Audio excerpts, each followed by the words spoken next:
Protests sweeping across China, crowds demanding the communist regime and its leader step down. Protesters fed up with Beijing's zero COVID-19 policies. Does China believe it's a good time to invade Taiwan? As an attempt to distract citizens' anger at the regime, Taiwan responds. Canada unveiling its Indo-Pacific strategy, the long-awaited plan featuring almost $2 billion for spending in the region. And China's economy continues to spiral. We zoom in on the petroleum, coal, and fuel processing industry.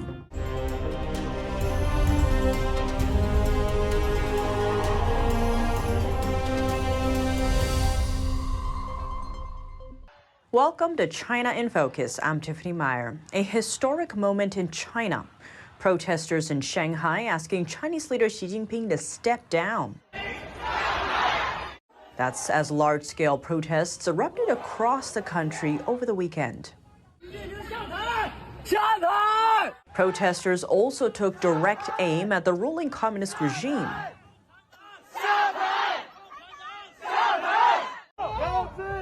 The protests have spread to Beijing and about a dozen other Chinese cities. Nationwide protests like these are extremely rare. The last time China saw similar protests happened in 1989, when students asked the Chinese Communist Party for democracy. In response, Beijing sent in tanks and opened fire on the unarmed crowd.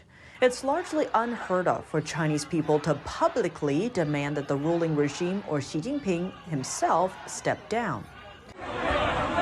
Large groups of police were dispatched to the Shanghai protest.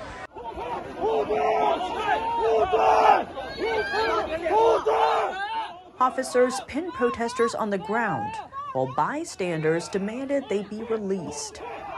The unrest comes just a month after Xi Jinping secured his third term in power. It effectively allows him to rule for life. But public dissent against him is rising. Outside Shanghai, more calls for his resignation are coming from the southwestern city of Chengdu.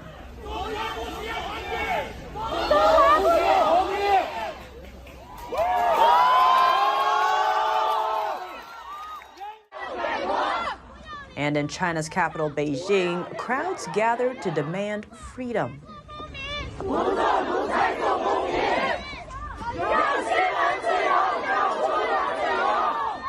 We'll keep you updated as the story develops.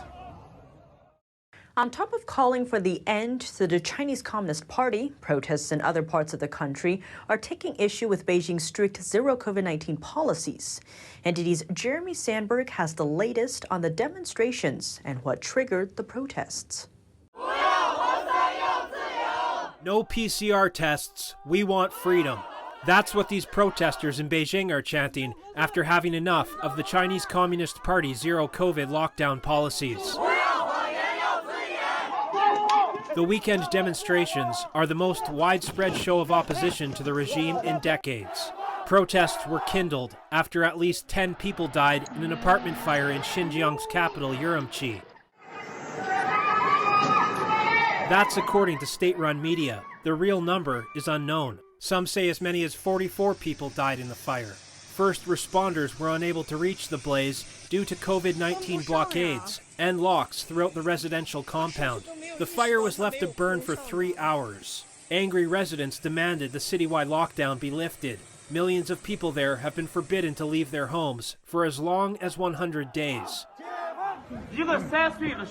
This man is telling police a 3-year-old that died in the fire had not had a proper meal in months and only been eating radishes. Video footage went viral on Chinese social media before internet censors could scrub news of the tragedy. Outrage sparked as more districts around China announced their own lockdowns in response to surging numbers of COVID-19 infections.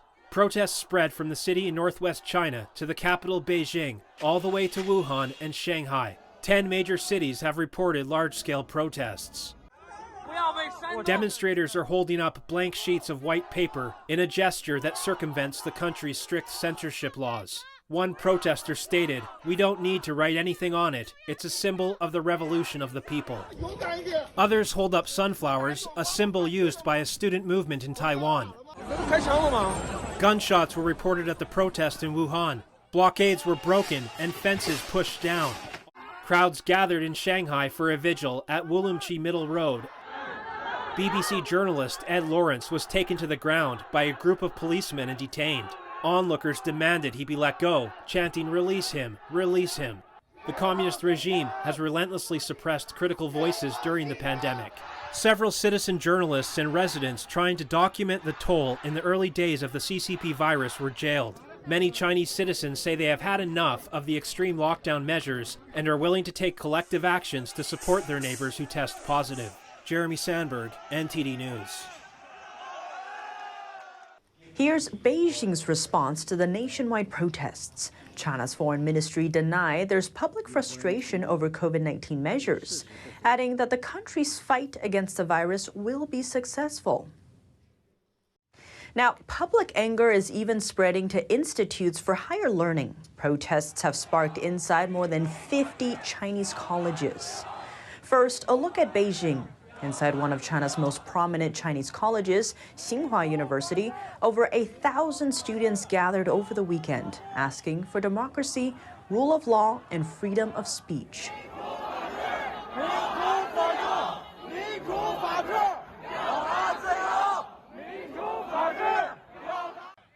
One of them even gave a speech, saying if students stay silent because of fear, all of China's people will be disappointed in them. She added that if she didn't take action, she would regret it. The student's voice was caught on camera, but not her face.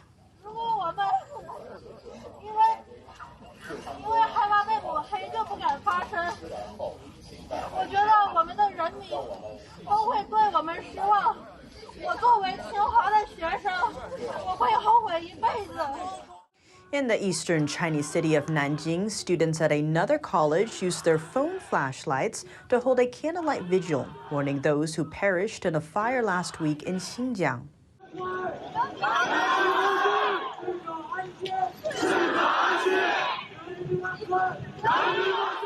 Students at other colleges are also holding various protests. Slogans have popped up across campuses, calling out China's online censorship of incidents that paint the regime in a negative light. One social media post vowed not to help the Chinese Communist regime. The user wrote, even if he adds just one small piece of brick to the Chinese regime's mansion, his hands would rot. Talking about China's growing public anger, a Taiwanese professor says there is another factor in play. Kuo Yujin believes Chinese Communist Party officials have a vested interest in certain aspects of the country's restricted COVID-19 policy. Many high-ranking officials in the CCP and the government are finding interest in the zero-COVID policy. This causes inconvenience to the people and increases their living costs, and that is also an aspect of the pressure of the people with vested interests and the exploited people. Chinese media reported that officials have been profiting from large-scale COVID-19 testing, forced hotel quarantine, and other practices. With protests surging across China, concerns are rising about a possible tactic Beijing could use to distract its citizens. Is it possible the Chinese Communist regime might choose to invade Taiwan to distract the Chinese people from their anger at the regime and redirect it towards a common enemy? That's the question Taiwan's Premier Su Chun-chang faced on Monday. In response, he said Taiwan is closely watching out for any action from China. The Chinese Communist Party is an authoritarian and totalitarian country. It's very close to us. Therefore, we'll keep an eye on any changes and actions from China and respond immediately. Next, let's take a step back for a closer look at what sparked all of this public anger in China, the nation's strict COVID-19 policy. The White House COVID-19 response coordinator told ABC News on Sunday that Chinese officials should drop the zero-COVID policy. I think it's going to be very, very difficult for China to be able to contain this through their zero-COVID strategy. I would recommend that they pursue the strategy of making sure everybody gets vaccinated, particularly their elderly. That, I think, is the path out of this virus. UK Business and Energy Secretary Grant Shapps expressed concern about a BBC reporter.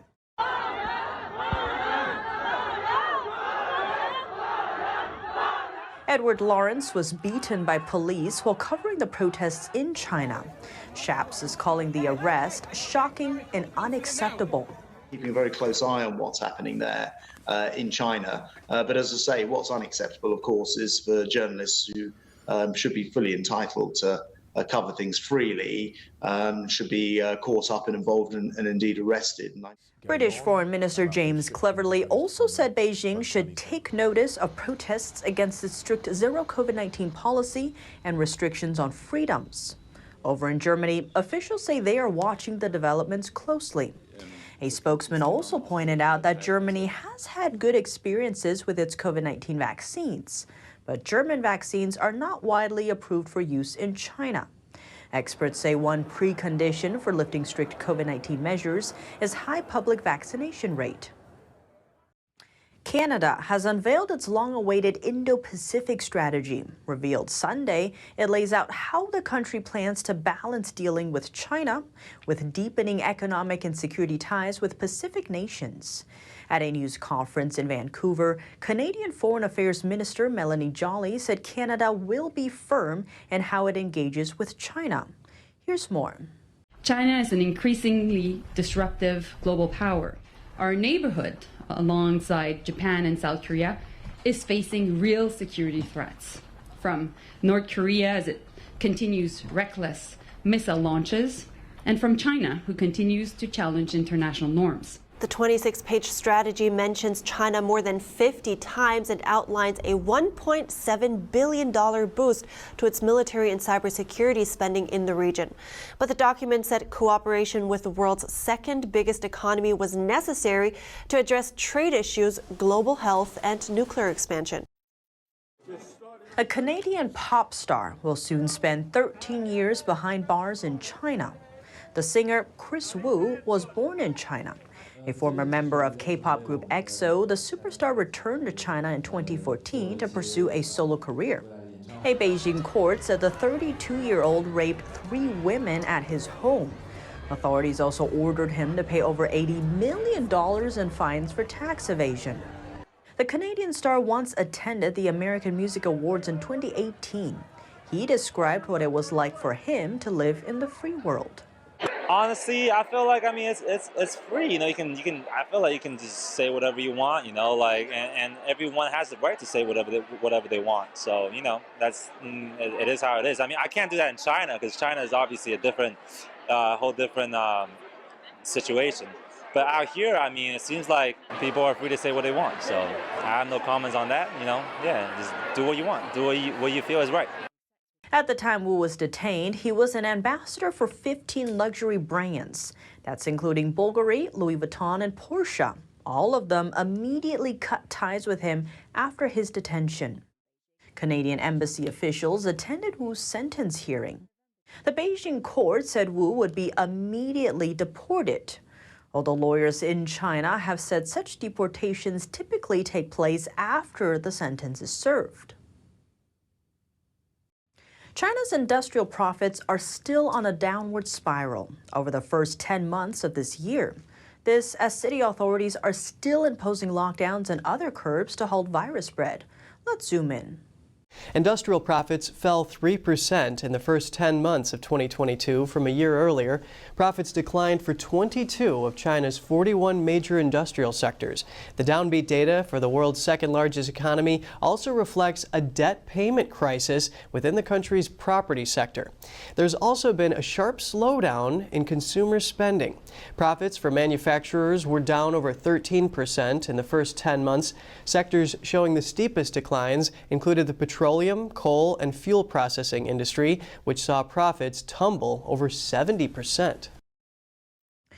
China's real estate market is heading south, and Beijing is now desperate to pump the brakes with big bucks in hand. Bank of China, the country's 4th largest bank, has pledged a hefty line of credit to 10 real estate developers, meaning they can borrow on a revolving basis to smooth out cash flow. The amount totals more than 600 billion Chinese yuan, equivalent to about $84 billion. One of the 10 recipients is Country Garden, China's biggest home seller. Earlier, the company reported its worst half-year performance since going public in 2007, with profits down 96% from last year. Along with other major banks, Bank of China's action echoes a call by China's central bank last week, pushing to shore up the faltering industry. Since China's real estate market started unraveling last year, industry giant Evergrande's debt problems have spread to other companies. The second largest developer in China ran out of cash and defaulted on its debt, leaving behind more than 1 million homes unfinished. Mortgage boycotts erupted before buyers and investors backed away further amid even stricter COVID-19 curbs.